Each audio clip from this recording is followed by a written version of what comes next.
Welcome, grade 8, to today's online session.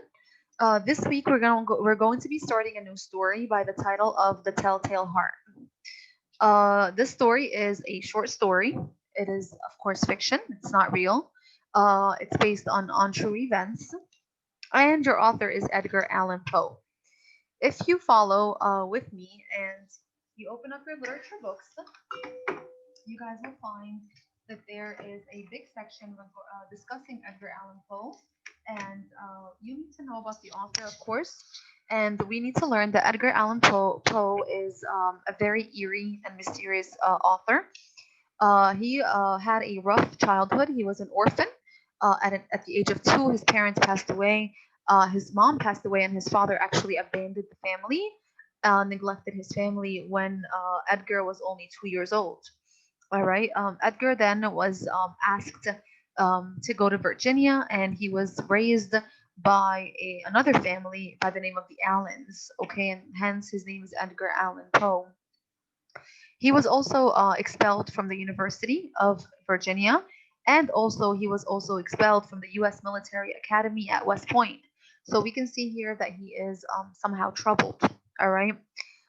He was able to get a job as a journalist, and he married a young woman by the name of Virginia, who also passed away at a very young age. So it seems that everyone that Edgar Allan Poe was close to passed away early and left him, and that affected him and made him go into this mood of melancholy, all right, or depression or sadness. This reflected on his stories, where he wrote a lot of horror stories that discuss death. His stories also discuss suspense. Okay, they're very suspenseful, and we're gonna discuss suspense later. And a lot of them also contain death and the horrifying images of death and disease and so on. All right, so here we understand that he was deeply depressed, and he actually died while he was found on the streets of Baltimore. All right, so here we know that he was, even though he was famous and his works were famous, he died a very poor man. That also it needs to know. Edgar Allan Poe, a lot of his stories include the element of of suspense, sorry. And here, how does Edgar Allan Poe develop suspense in his stories? If you look on page 77 in your textbook, there's 3 bullets on the top corner that discuss with you how suspense is established. All right. Edgar Allan Poe will describe the character's anxiety or fear. Okay, so pay attention to what scares the character, what makes the character nervous or afraid. Okay, he also uses a lot of imagery, describing things in terms of sight and sound. Okay, what the character sees and what the character hears, from a shriek to a scream, that is imagery related to the sound, or things that we see from shadows to the light flickering, that is also a little eerie and mysterious. Okay, pay attention to repeating words or phrases or actions that the character does. Okay, this is the idea of repetition. And we said repetition means when something is done over and over again. We can mention certain words, he uses them a lot, or maybe a certain action that the character does repeatedly over the course of the story. Okay, so let's be careful for these.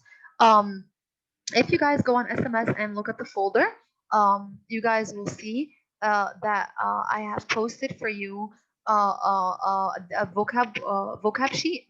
This vocabulary sheet is very important because again, it will show you what you guys need to focus on. All right, this sheet is here that I'm sharing with you is made up of 20 words.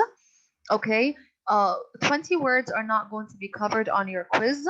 However, it's a good way to define them so that you can use the sheet as your little mini dictionary while you're reading.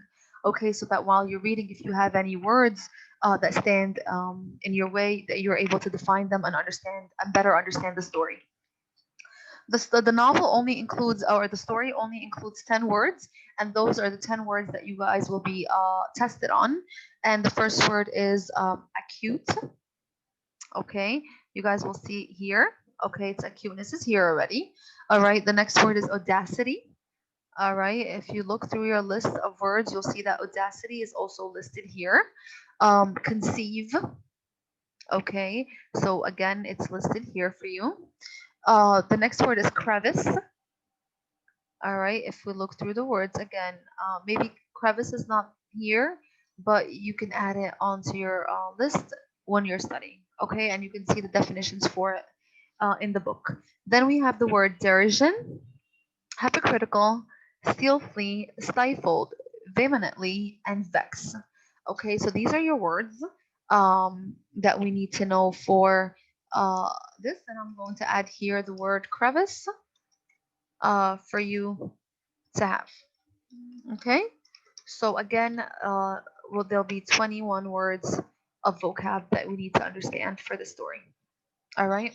Another thing that I would like to go over with you guys is the idea of narration.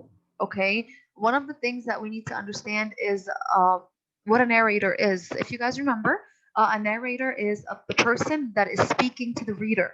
Okay. It's the voice that's talking to the reader, and this narrator could be inside the story or outside the story. And this is when we discuss point of view. Okay. A point of view tells you the location or where the narrator stands. When the character is in the story, it's written in first person point of view. This is when the author uses the pronouns I, me, and us. Third person point of view is when the narrator is outside and the narrator uses he, she, or the character names. Okay. When we discuss our narrator, okay, we have two types of narrator. We have a narrator that is reliable or a narrator that is unreliable. And how can I tell the difference between both? So, one of our things that we need to do when we're reading the story is to be able to identify or point out whether our narrator is reliable or unreliable.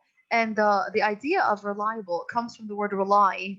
And when you rely on someone, it's basically, or when you're relying on the narrator, you're trusting them with the details. Remember, the narrator is telling you a story. All right. So here it's a question of, do you trust this narrator?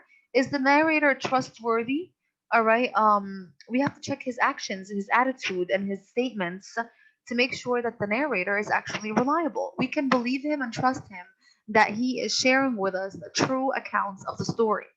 When the narrator is unreliable, which is, of course, we see here the negative prefix un, which means the opposite of reliable, that means that the narrator is not trusted.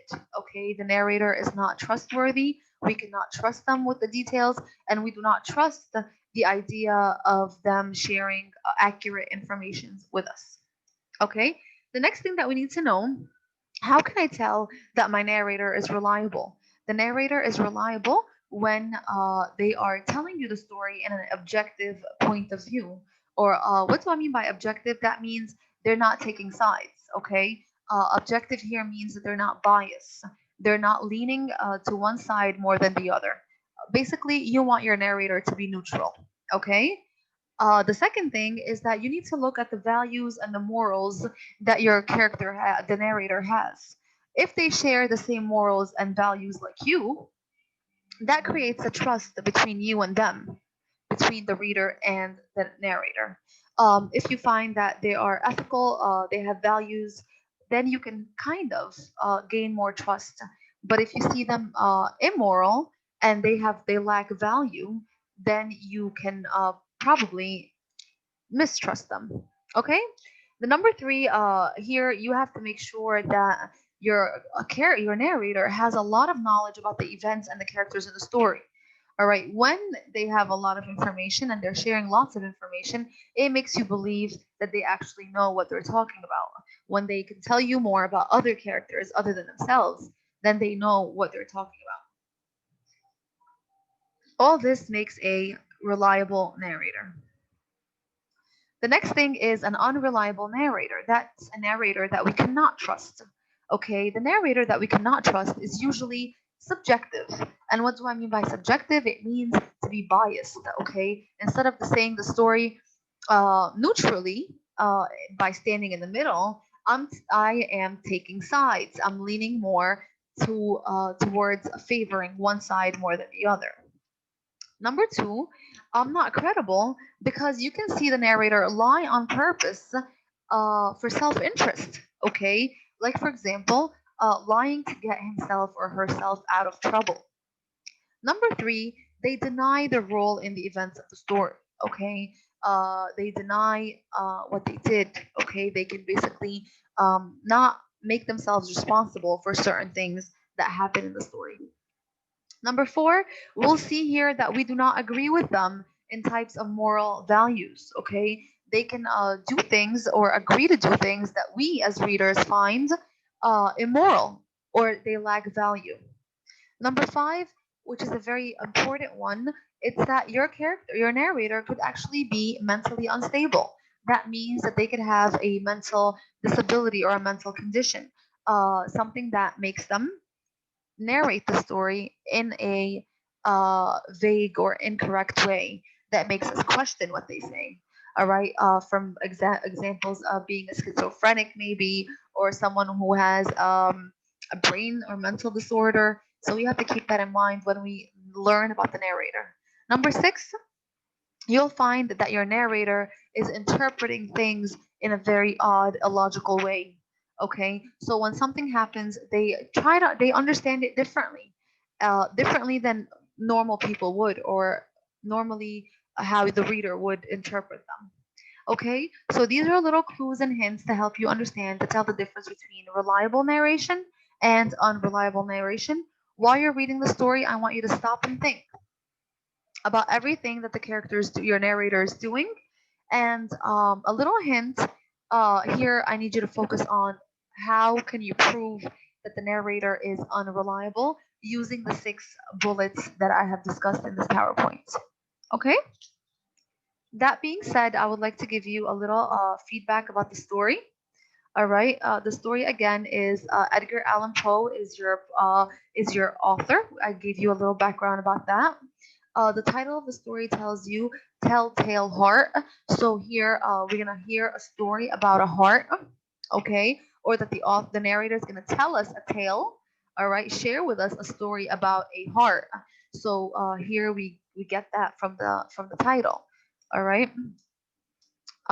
Again, here Edgar Allan Poe. We know that this is his background information. The setting of the story takes place over the course of 8 days. You need to remember that.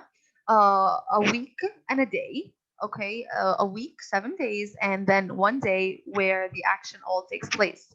All right, it takes place, or the location of the story is in the home of an old man. And one of the mysteries in the story is that we don't have names. The narrator is never going to be given a name. He will never tell us what his name is. We know that he's a male, but we don't know what his name is, so we're going to only refer to him as the narrator. And he lives with an old man in a house. All right. So another mystery is that we do not know the or understand the relationship between them that would make them live in the same house. Are they father and son? Are they cousins? Are they friends? Is the narrator a caregiver for the old man? We don't know. Okay, so all these things are mysterious, again going back to the idea of Edgar Allan Poe and his mysterious writing style. All right, the next thing that we understand, the characters of the story we've mentioned, a nameless character, and you guys will find this PowerPoint on SMS as well. Nameless here means that the narrator's name is not mentioned. All right, this of course is very vague. All right. Another thing that I wanted to add here is the old man. We need to know that he suffers from glaucoma, and this is an eye condition where it makes the eye turn a little blue, a pale blue, and you would feel that there's a film covering it. And it's very important to know that it's glaucoma because your narrator is going to dislike or grow to a feeling of contempt and hate toward the old man's eye, and this will make him want to plan something against him. All right, you guys will find it out. You'll figure it all out when you do read. Okay, so please just keep that in mind. So here we'll see that the narrator is interpreting the old man's eye in a different way than the disease. He thinks that the old man has an evil eye, the eye of a vulture, which is a bird that has these very creepy eyes, and he hates the old man's eye, and therefore he decides that he would kill him or plot his murder. Okay, for that eye, which of course is a very illogical reason to why anyone would want to kill or take someone's life. Okay, especially that he will give us a lot of detail about his relationship with the old man and how much he loves him, and how much he really doesn't want his money, or he doesn't want anything from him. He's only just annoyed by the vulture eye. So again, I don't want to give you too much detail. The story is very interesting. While you read, again, think about the story, and if you have any confusion or any questions about the story, please, discuss it with me. There's also a study guide questions that I will be posting for you, so please use this time wisely. We finished the story in class. We finished reading all of it in class, and now are going to start revising. So I would recommend that you guys would sit and start reading the story, so that we would, when we start answering the comprehension questions during our extra care session, we can answer them together to make sure that you guys are on the right track. Okay? Work on your vocab sheet also, and also anticipate from me journal topics that are going to be submitted and with the due date. And again, my email is attached to the weekly plan that you guys will find posted for you for the upcoming week.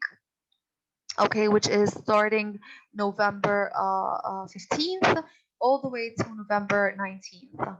Okay, so again, please send your assignments on email.